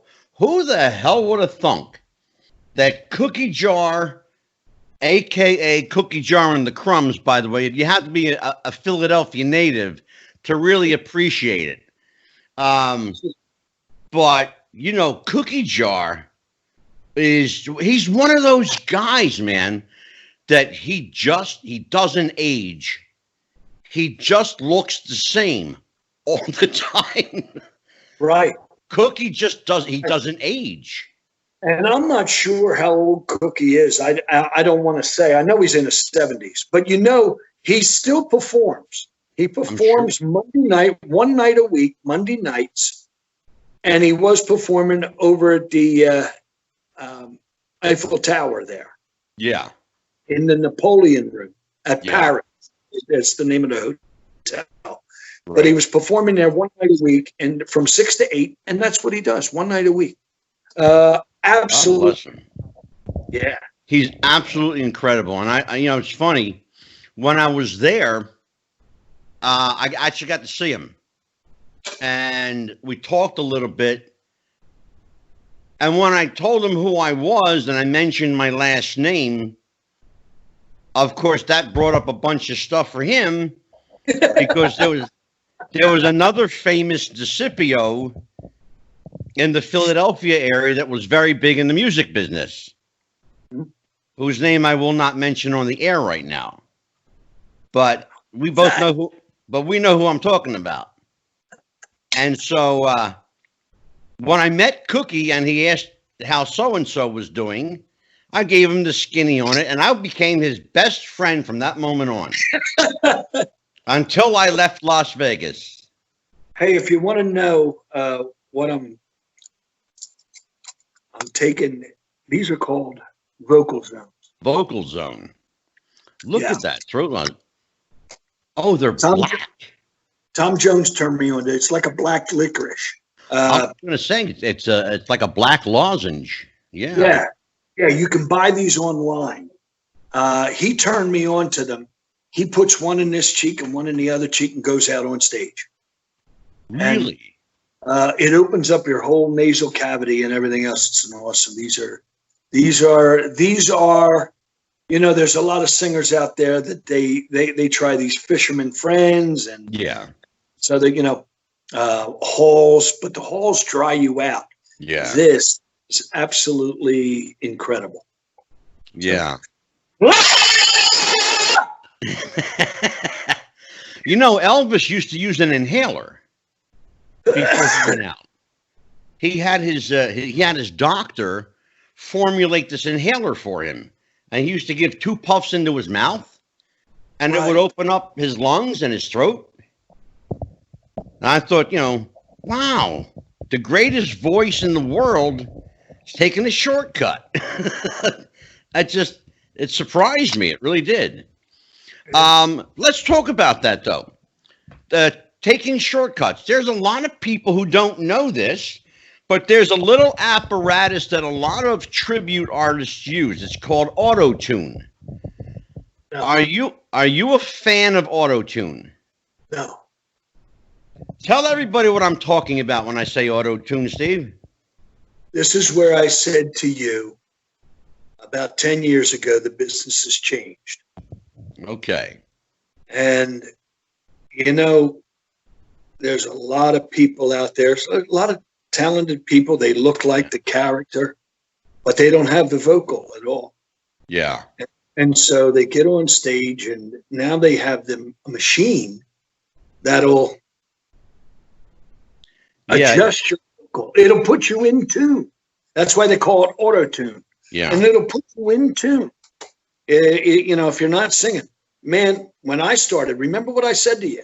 You know, you would go on stage, you'd follow these incredible vocalists, and you went out on stage. If you didn't hit your mark, you got told about it when you came off stage. I'm sure.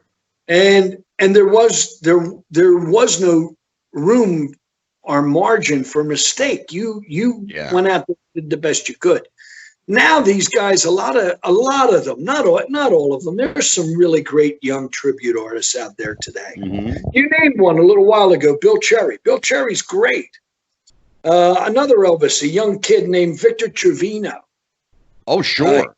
There's a kid named Cody Slaughter. He's pretty spooky. He does a great job. Yeah, Cody is amazing. You know him? Guy. Yeah, sure. Yeah. I mean, there's a lot of young performers that are just incredible, and they try. They care about what they do. You know. But you know what, Steve? It's bothersome to me as a consumer of entertainment that in some cases, and correct me please if I'm wrong, but in some cases, whole shows are being auto-tune programmed. Oh yeah, they're even a lot of the shows are even tracked now. They're not even singing. Yeah. You're getting that with the professionals as well. I mean, the actual artists, because they're great in the studio. They can sing their hearts out in the studio because they've got the auto tuning. But now they got to go out and go on tour. This is why you don't see these people touring. Yeah, they can't perform. And it kind of reminds me. It's almost. You almost have to shake your head sometimes when you think of Milli Vanilli. Because essentially what was Milli Vanilli doing, what they're doing now. Right. But exactly Milli Vanilli, they crucified those two guys. They raked those two guys over the coals. Oh my God. But they weren't singing. Yeah, to the point where one guy killed himself. Yeah. Which is sad. Now you've got shows. This business is not for the meek. A lot of people think, my family. It's kind of funny. Everybody thinks that well, Steve's he's just playing. He's in his basement. He's the goofy guy in the basement. Now this is a business, and it's a cutthroat business. Yeah, it is, and it's a hard. One of the things that I can say, Angelo, that I absolutely adored about meeting Jon Stewart and him teaching me the trade, one of the biggest things that he taught me that, there's three things. I've said it a little earlier, but I'll say it again. When you walk on stage, you've got to look like the character. Then you've got to open your mouth and you've got to sound like the character. Then you've got to act like the character. Absolutely. He said, you're only out there for 10, 15 minutes, 20 minutes. He said, but you got to leave your heart and soul out there. Absolutely. You got to make them think that they are watching, that you're the only thing, because in the Legends in Concert show, as it used to be, every 10 to 15 minutes, that show was taking on a completely different, as I said earlier, at any given time, you could see Michael Jackson. Then the stage completely changes. You've got Bette Midler on stage. It just changes. I mean, Rod Stewart, Elton John, every 10, 15 minutes, that show changes and that room changes. And Absolutely. You've got to keep those people interested. Those people have got to sit on the edge of their seats wanting more. It's remarkable. It absolutely is. Today, I'm not taking anything away from our dancers. The dancers they're just as valuable as the musicians and the acts. Oh my God, sure. But the shows now, a lot of them revolve around the dancers because they don't. Let's talk about that for a second, Steve. Who's the choreographer when you started with the show? Oh, for when I was in the show. Yeah. There was a gentleman by the name of Bobby Bowlings. Great. Did a great job. I remember when I saw the first time I saw you at Bally's, I remember there was a heavy emphasis on dancing. A heavy emphasis on dancing. And I thought there were probably at any given time 6 to 8 dancers. Too many. Yeah. Some performers need, and it's nothing against the performer, but the performer, you take somebody like a Frank Sinatra. Frank Sinatra, after a couple songs, there's no action on stage. He just stands there. Sure. Whereas you got a character like Tina Turner. That woman's all over the stage. Oh my God, sure. Jones, Elvis Presley, Little Richard. These are acts. These are in your face acts. But some of these other acts, they require the dancers to enhance that performance.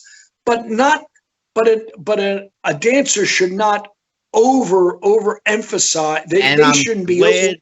I'm glad you said that, because one of the things that I was going to point out as a criticism, and I've seen a lot of performances of legends, both in Atlantic City and in Las Vegas when I lived there.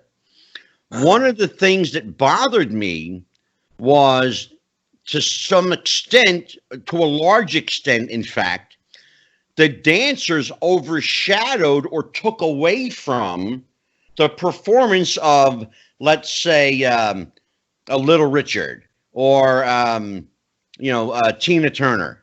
When you're busy looking at the line of girls in the back instead of looking at the guy or woman in the front, there's a problem. That's where it's opened up the door for some of these performers that aren't that good. Yeah. See, a performer will overpower that stage, that you don't need all that fluff. And I don't mean that with any disrespect to dancers. My wife was a dancer, and she choreographs all my shows that I put out. So I'm not knocking dancers in any way, shape, or form. I'm only talking about as far as the impersonators go, or the tribute artists. Absolutely. You know what I mean. So how will Las Vegas recoup? How will they recover? And I'm not sure right now. I don't know. Look. This coronavirus has touched everybody. It certainly has. And it's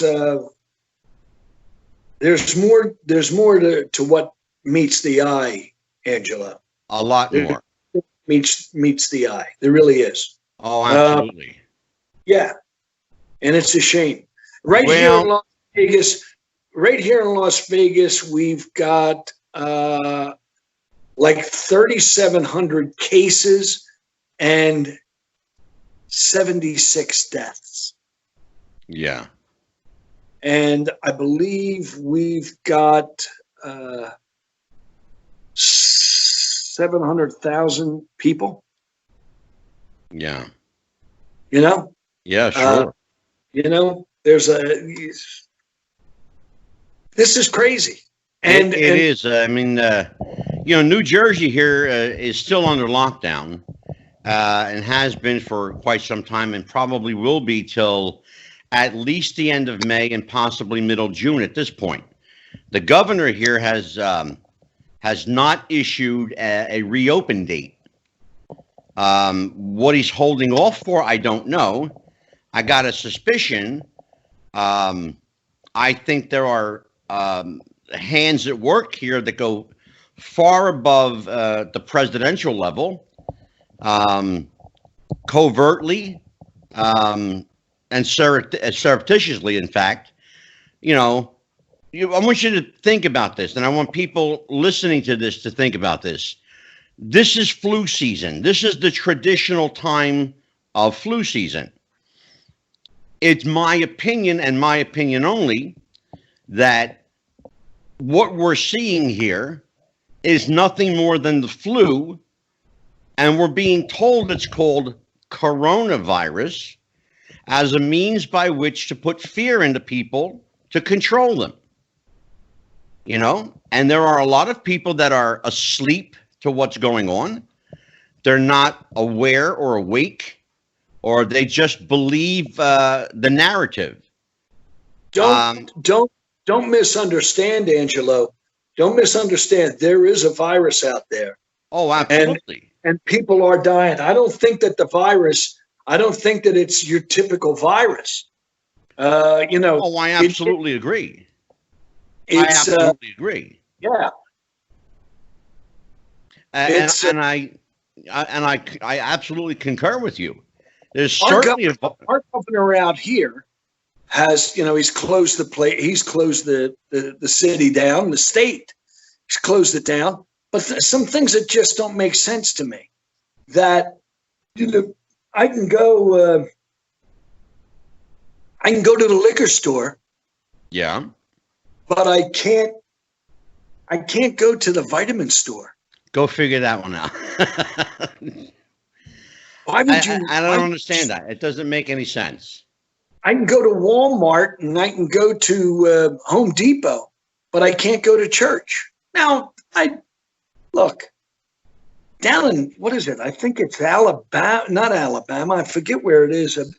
I just saw this, that they're arresting pastors for having church services outside. Yes. But they're letting criminals out of prison. Yeah. We've got videos. Yeah. This just happened last week. Two guys from Berksfield, California. Yeah. Two doctors. Two doctors. Dr. Dan Erickson and Artson. I can't think of the guy's last name, but these are doctors. They're DOs. Yes. They're not MDs. They're DOs. But Sure. that's homeopathic medicines. Right. But they're on the battlefield. They are at Bakersfield Hospital. Sure. And they're saying they did a whole thing about this, and YouTube took it down. They heavily redacted it. They heavily censored it.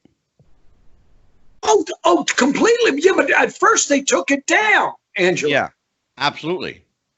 Yeah. If you don't agree with the narrative that's going on, they're going to take it down.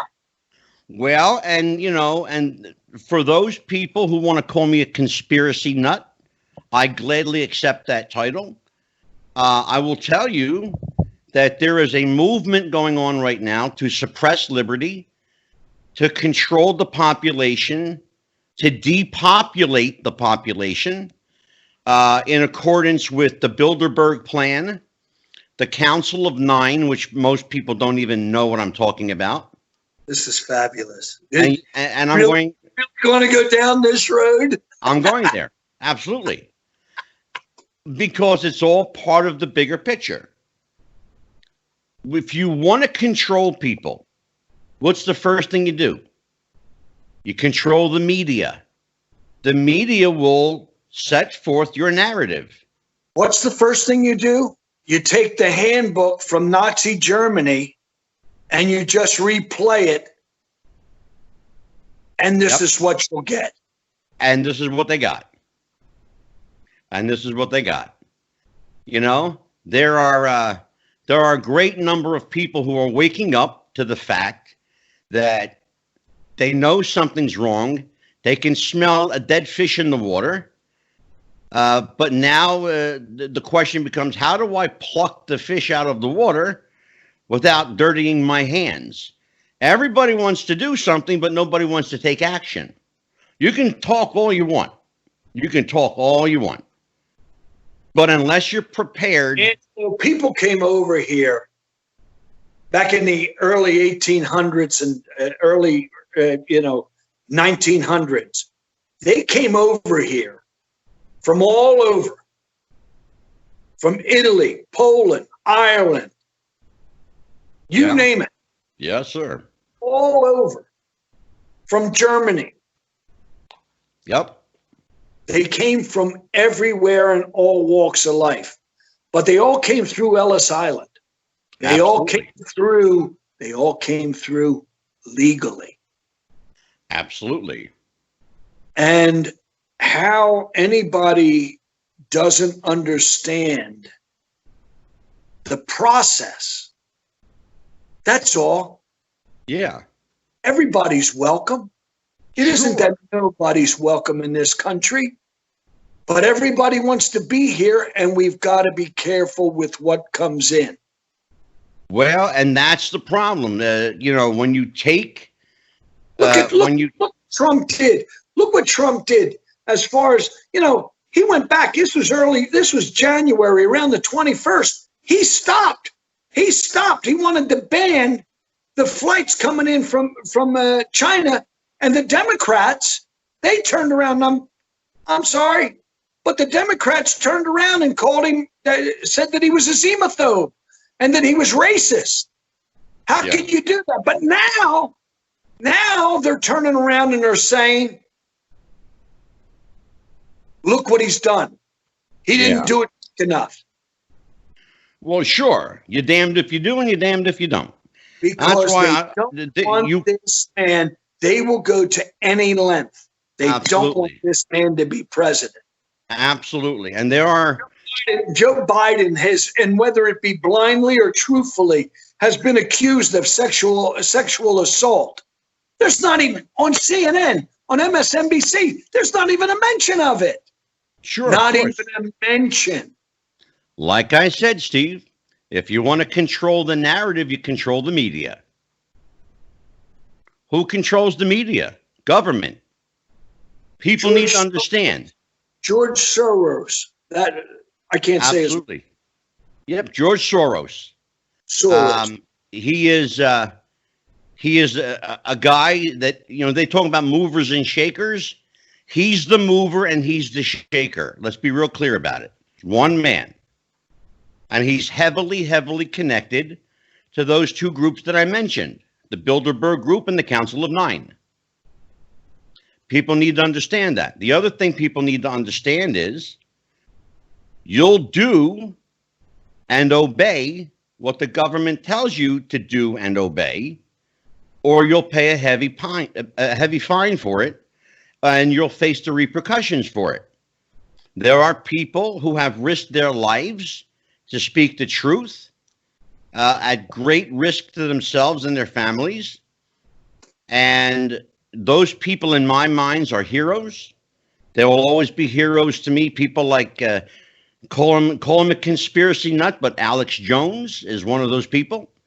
Glenn Beck is one of those people that will stand up for freedom and liberty. And I actually was forced to take down today a comment that I put up because it offended somebody, and that's highly unlike me to do, to take anything down that I've written. But out of respect for this person, I took it down, and I'll tell you that it wasn't an easy thing for me to do. I'm a person that speaks my mind. I will back up everything I say. I will point to the evidence of my words and let people decide for themselves. Angelo, Sunday, I put up on Facebook, last week Trump went through hell.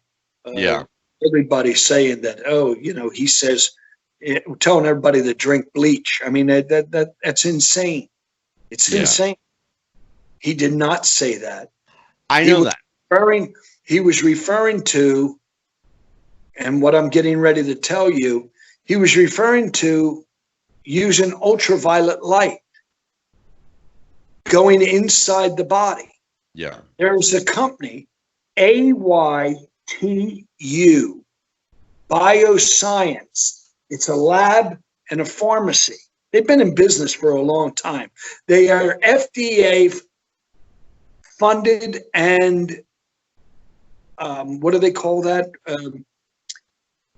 Honored or whatever it is. Okay. Mm-hmm. They are working with with Cedar Sinai Hospital. Okay. Sure. And John Hopkins. They have got it's called a healing light. It's ultraviolet light, and it goes down your throat and goes into your lungs. And this ultraviolet light, the UV, it kills off the bacteria. Yeah. Because as I said, this is not your normal virus. Yeah. I'm not a doctor. I'm not a doctor. Don't claim to be. My opinion, I'm giving to you. But I'm telling you that this is not a normal virus because the way it affects the lungs, it shuts them down. They turn into concrete. Yeah. And what's happening, Steve, because I'm going to clarify and bring home the point that you're making. What it does is this virus attaches to the protein in your lungs. Yeah.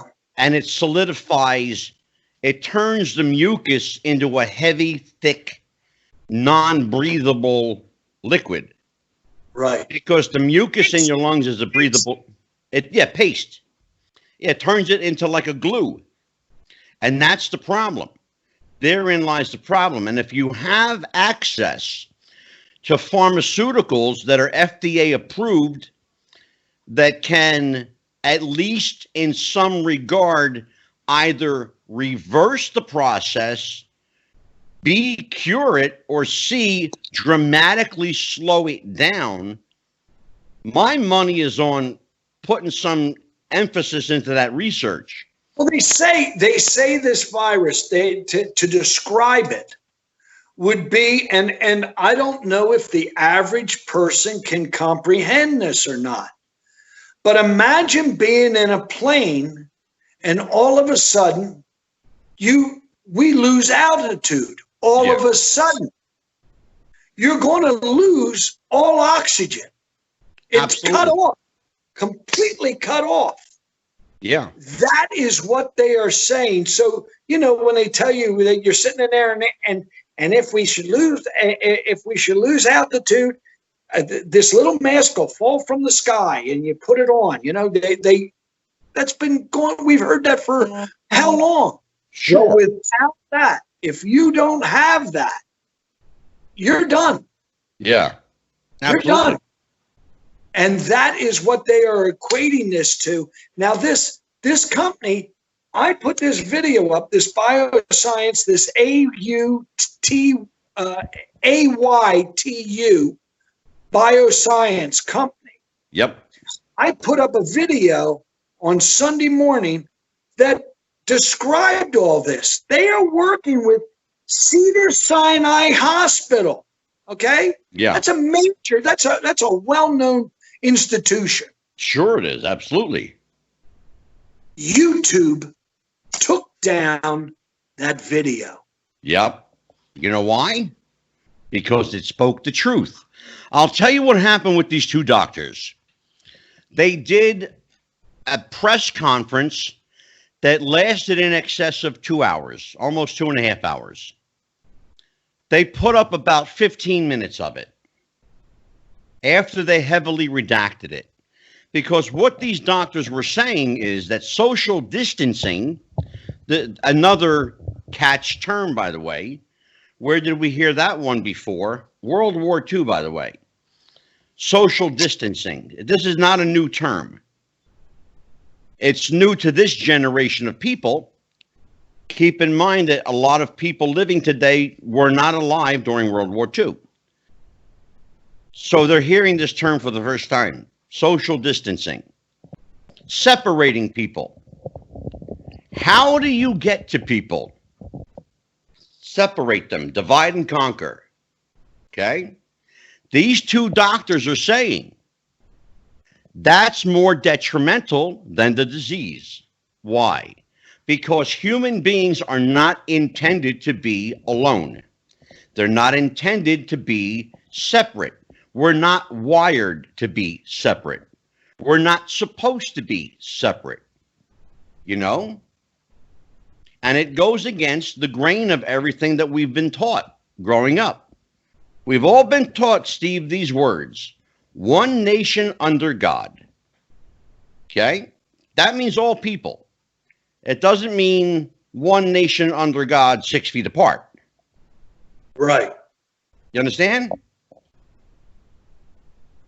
I'll say it that way, at the risk of having this video removed. And I dare them to remove it.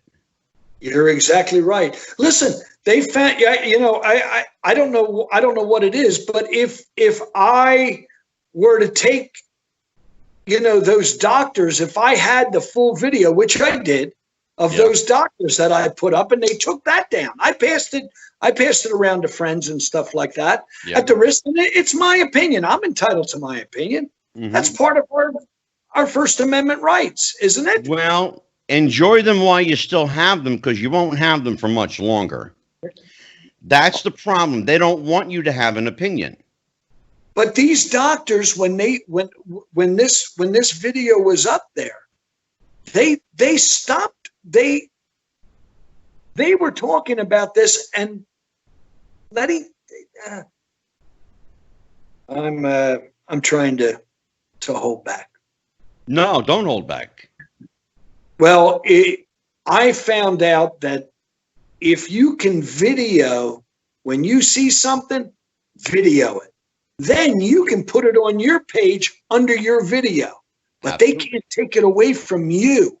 Exactly. Once you put it up there. Absolutely. Using YouTube, you got to follow their demands. You got to go with what they say. People need to understand too. YouTube is heavily in bed with the U.S. government. They are working heavily with the FBI and the CIA and other scrubbing agencies. They go over every video that is put up is scrubbed, which means they fast through it with this technology I still don't understand, quite frankly. But they're able to scrub through these videos at lightning speed to the tune of 100,000 a day on average. On average.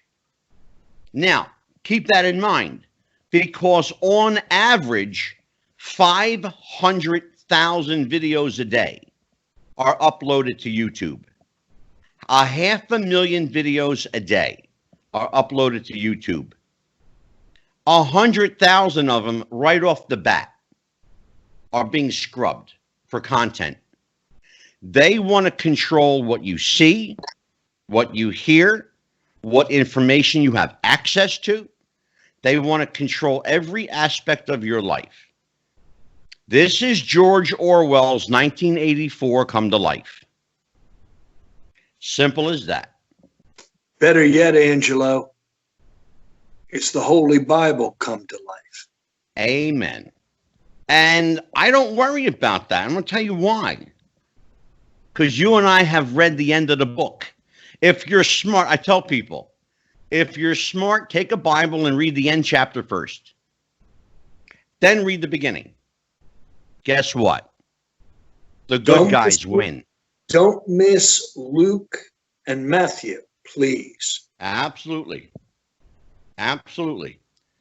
This is to quote one doctor, this is a virus of biblical proportions.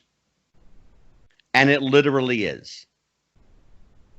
Well, Steve, this has been a very fast 2 hours and 30 minutes. This is part one. You will be back for part two. I hope your viewers enjoyed it. I want to thank you for the opportunity. Thank you, Steve. And I'm very proud of what you've accomplished in your time. I'm just an old rock and roll DJ. That's I want you to know something, Angelo. I love this country. I love it more than anything. And more importantly, I love my son, and I want to see him and his children go into their elder age. I want to see us live life as you and I know it. Absolutely.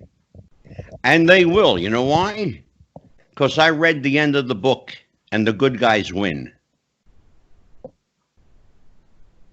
On that note, For Steve McCoy, I'm Psychic Medium Angelo. Join us next time for part 2 of Life in Sin City. All right, folks, we'll see you then. Bye-bye. Thanks.